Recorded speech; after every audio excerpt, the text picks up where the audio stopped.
एक बार की बात है। एक छोटे से शहर में एमिली नाम की एक छोटी लड़की रहती थी। एमिली हमेशा चुड़ैलों और राक्षसों की कहानियों से रोमांचित रहती थी जो उसके दादा उसे सुनाया करते थे।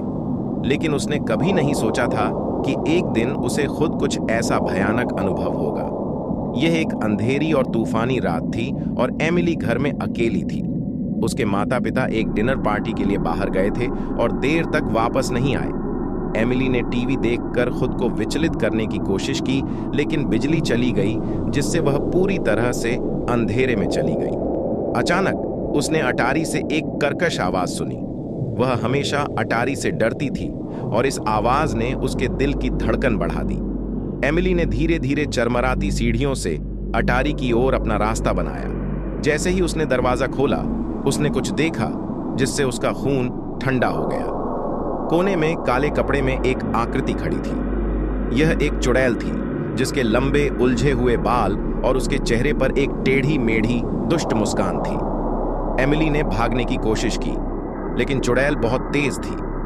वह अपनी हड्डी वाली उंगलियों से आगे बढ़ी और एमिली की बांह पकड़कर उसे और करीब खींच लिया। एमिली डर के मारे जम गई क्योंकि चुड़ैल ने प्राचीन भाषा में जप करना शुरू कर दिया। अचानक अटारी का दरवाजा खुल गया और एमिली के माता पिता दौड़कर अंदर आए। उन्हें लगा कि कुछ गड़बड़ है और वे जल्दी घर आ गए थे। चुड़ैल ने उनका सामना किया। उसकी आंखें गुस्से से चमक उठीं। लेकिन एमिली के माता पिता साधारण लोग नहीं थे।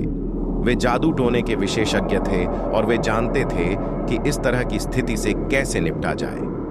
उन्होंने अपनी छड़ी निकाली और चुड़ैल पर जादू करना शुरू कर दिया, जो उनकी आंखों के सामने सिकुड़ने और मुरझाने लगी। अंत में चुड़ैल हार गई और एमिली के माता पिता अपनी भयभीत बेटी को आराम देने के लिए दौड़ पड़े।